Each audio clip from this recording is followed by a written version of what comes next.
Yes, Naya. Cool na aya. Who am I? It's just the girl, them sugar. Alright. So the first thing I wanted to show was the paper I use, which is by Winsor & Newton. It's the medium surface cartridge pad. It's heavyweight, but technically I'd buy anything from this brand. I've always bought the heavyweight one. There is a softer surface one I buy, which does not have these little crevices which kind of pick up on pencil. It's got like a grainy surface, and it's really good to pick up its colour whilst you're drawing. So it picks up, but it will leave little marks in between, so you can see that there's like these little crevices in the middle where the pencil or your medium hasn't been picked up on. I think I've been using this for probably nearly 10 years now. I mean this same brand, obviously different sizes, different paper.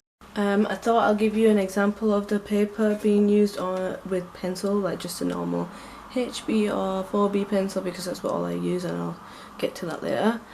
This is the old Wolverine picture, well, X-Man one that I did, and showing you more close up, you'll see as the pencil hasn't been picked up in certain places. So however you blend it, it'll be the same, because it's got them little grains going down or vertical depending on which way you use the paper. For this is going downwards. You can see there, obviously that's the pencil trying to like shine through, but when you look from distance you can't technically see in certain places, like in dark spots, but when you look up close it's very noticeable. Here's another one which is a mixed medium drawing, so it's got paint, colour pencil and graphite obviously. So if you look closer, so this is the Aladdin picture that I did. So looking more closer, you can see where the colour hasn't been picked up everywhere. This is using the pencil. But then again, if you go to the paint, this is the acrylic paint I used for the background, and it's pretty much covered it. It's picked up pretty much all its grains, and all the people I did colour pencils, and they've not fully been covered. Looking from a distance, you cannot tell. I guess if I spent more time on it and was more harsher with my colouring, I probably could do it, but then again I'd probably end up ruining the paper as well. This one, I never really posted this anywhere, but this drawing is used with colour pastels, and it's covered pretty much all of its crevices and grains, and it's not, apart from his face where I have had to use colour and pencils, like the whole colour has been picked up on the paper, and makes it pretty vibrant and doesn't even look like there's any grains coming through. Then again, here is a charcoal picture. So these are very messy. I didn't really want to take them out, but I'm going to need to, so I'll show you. Here's a charcoal picture which I did of Captain Conan, and as you can see when you go closer, certain areas, I purposely missed on certain areas because I wanted the effect, but charcoal does pick up. This is charcoal pencil, by the way. Charcoal pencil can be a little difficult and messy to draw with, but it's covered a lot of places, but then again I purposely missed out, so there's that grainy effect. I wanted the grainy effect on it just for the jacket in it. Looking up close as well, you can see certain areas where the jacket is. It will get covered up if you want to make it a block colour, but I purposely did this effect on this drawings. Gosh. Usually I would use my HB pencil to do a sketch. This is just a normal pencil. We always get taught with these pencils in school, and it's the best thing to use to do a sketch, like a rough sketch, because it rubs out easily. And then I would go ahead and use a 4B pencil to outline my sketch, if it like focuses. We're gonna test some pencils out. So we're gonna test out the HB pencil first, just with a regular line.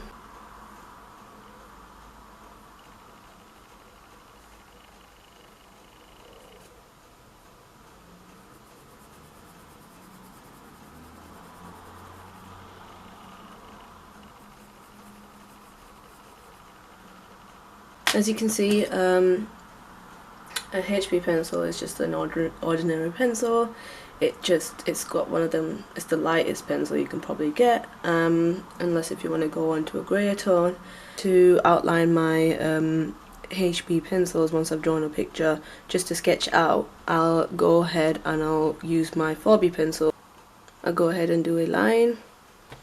You'll see the difference between a HB and a 4B.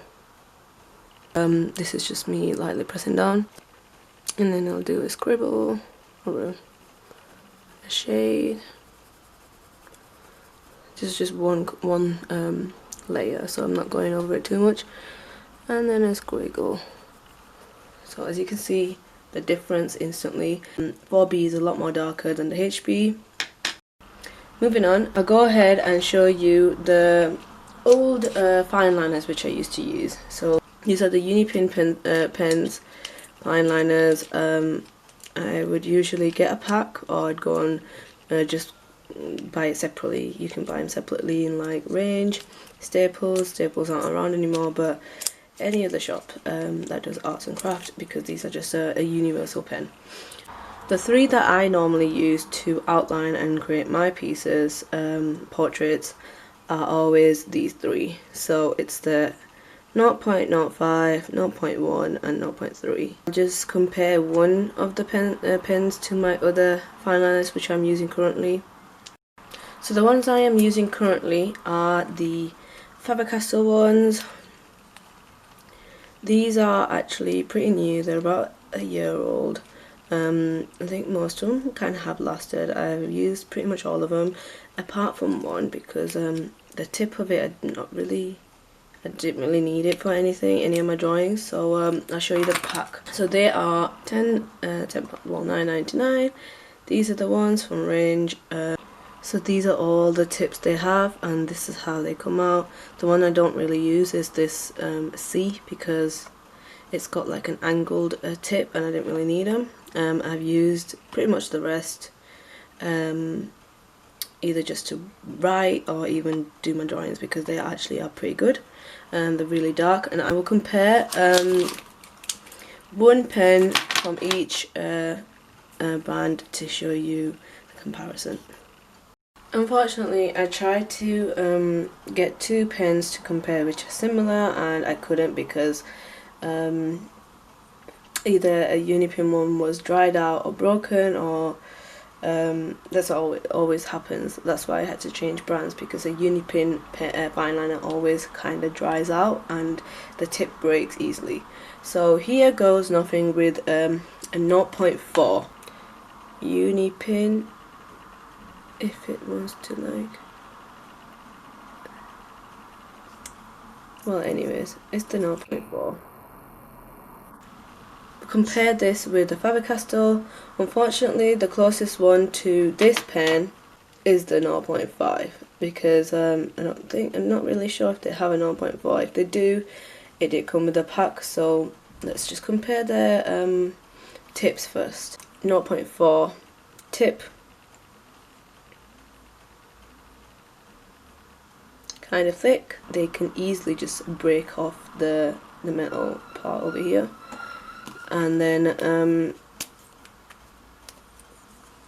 this is the Faber-Castell one, 0.5. It says F on it. I'm guessing that's how they identify it as well. This is thick. I'll show you, compare them both together. So the Unipin is kind of bent, but it is quite long. So the uni pen is longer than the Faber-Castell one. A little bit more slimmer, whilst the Faber-Castell one is a bit more thicker. So let's put it to test and see how they are. Starting off with a uni pen's line. That's the line, not going hard at all, right?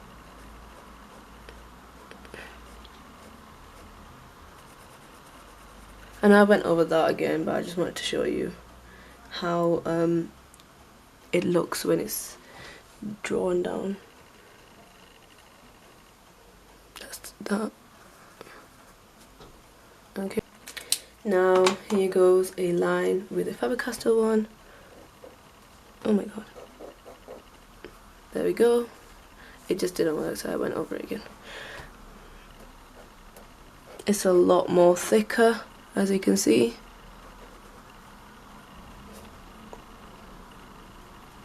There's a better representation of it. So the Faber-Castell one is a lot more thicker, darker, whilst the uni pen is a bit more lighter in its colour, and it's harder to get it on because of the longer tip. So it's easy to bend, snap, and ruin your drawing when you're trying to do an outline of a sketch. Now it's time to compare white pens. I used to use a lot of white pens, but because I'm currently staying at my mom's place, I don't have all my supplies. So here is my first white pens. These are the uni pen ones. I know I'm not obsessed with uni pens. It's the only easy one you can get, just to draw and test out for. That's the number of it. But yeah, it's white. The next one I use is a gel pen. It's a Japan make. It's a jelly roll pen. It's pretty good. Its tips are decent. It's a lot more thinner than the white pens, but it doesn't. You'll see. Whilst the white pens, I just like a normal ballpoint pen, but with ink in it. So it's a ballpoint pen which comes out inky. Next one I use is a white paint pen, I believe it's called. So this one you're meant to shake it, then press it down, press the tip down a few times, then you go ahead and draw. It's a decent pen. I actually use this a lot more for dots on drawings than anything else. So yeah, it's a bullet shaped pen. I'm guessing it's the ones you can actually switch and put inside. I'll show you how it looks. So it's like that, and this top part gets pressed down, and I'll show you how that works. So to compare, we will do it on 3 different mediums. First one is a marker pen. These are just our regular Bay-Roll broad marker pens from what we use in school and stuff. And then it's a 4B pencil and then a HB pencil. I have not done any fine liners because it tends to be more messy when it's with a fine liner. It ends up blending in and leaking through. So I'd rather just show you these 3 mediums. Maybe next time, if anyone's interested, I'll show you how it works on fine liners. Anyways, here goes a white pen, ballpoint ink pen thingy. Dots. So with white pens, it's you have to kind of get it started. That's a line. So as you can see, the colour has started settling in, and in person you can see it's gone more greyish tone than it is on camera. So that's not really what we want from a white pen. Anyways, moving on to a 4B.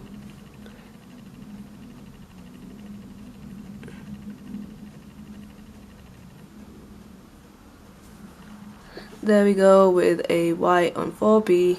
It's settling in and it's kind of slowly disappearing, but on camera it's picked it up as a much more much more vibrant colour, which in person it's not.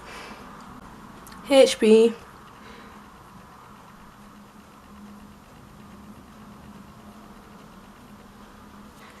So on camera it's also picked up more vibrant, but in person it's like hardly there. Moving on to a gel pen, white gel liner, whatever it is.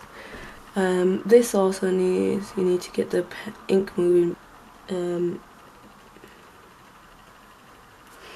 Well, it's kind of non-existent in the marker pen. I'm not sure why. It's never really been the best colour to use on anything. Well, gel, I'm guessing I've got like a really bad gel pen, because either this is drying out or it's just not working. And on that it's like really light grey colour, or like a dirty colour. So I guess a gel pen isn't really the ideal thing, unless if you get a really high quality one. I am still to find one, so once I do, or if anyone suggests me a good white gel pen, I'd love to use it. So this is the paint pen. How you have to use it is you have to put it down on a paper. This kind of stimulates the colour, just like that. You do it a few times and then you go onto your drawing. So, you don't always have to do so much where the paint leaks out, because it's not the best way to do it. You just do it a few times and the paint will just start coming through the lead. So I'll show you how this works. This is a dot. They're pretty vibrant. That was a bit leaky, but yeah, that's how the paint is on a marker. On a 4B pencil. Ooh, that's nice. And then a HB pencil. So I think out of everything, the paint worked perfectly. Obviously the marker, I guess anything on a marker is going to leak through, and if you try it on a black card, and I don't really have black card with me right now. We're moving houses, so don't have all my art equipment. But yeah, these are like how the white pens work on different mediums. Mediums you probably wouldn't test on, and that's basically marker. I would not test on a marker, but I did it for the sake of this video. Anyways, moving on. So the other products I use are blending tools. These have been with me for 3 or 4 years now, and they're perfectly fine. They're still in shape. I will have to sand them down a little bit just to get them a bit more cleaner, a bit more sharper. This one's bent, but yeah. The reason why I use these are, I used to use cotton earbuds or cotton buds to blend my drawings, but that was like back in 2010, 11, and then when I found these blending tools out, I started using them, and people started saying they were a way to cheat on your shadings on drawings, and I personally don't think that, because if you're gonna blend with your finger or with a pencil, which you only have one type of pencil, you can't always get the same shades as you want. So I'm going to use it on a 4B and a HB pencil, because that's the only pencils I use. I have pressed quite hard on them just to get more colour and get into the beginning of this drawing. So here we go. This is blending with the middle sized blender. So when you blend, it gives a really good gradient. So you use this for shading, it's perfect. Turning it over because I don't want to mess it up. And this is the HB. Obviously it blends according to what pencil it is. Sim Simma, who got the keys to my bimmer? Who am I? The girls them sugar. This shading thing, because I've already got a lot of colour on this blender, unfortunately I can't find my sander to sand it, but because I've already got it, it will carry on going. But as you can see, how the gradient is coming in. So yeah, those are currently the tools I use to do my drawings of. And I have to shout out this amazing rubber and pencil sharpener. It's called Milan. It's an Italian brand. You can find this in WH Smith or Range. I believe it was like around £3 to £4.50. £3 to £4.50. But this rubber is the best. I've obviously used quite a bit of it. I think this is probably the best investment in a rubber and a sharpener that I've ever made, and that's got a lot of stuff there. These are pretty much like the best investment. I just want to shout it out. Obviously this is not sponsored because I don't even know I've never heard of this brand before until now, and I think I might want to be looking at other stuff from her. Anyways guys, I hope you like this video.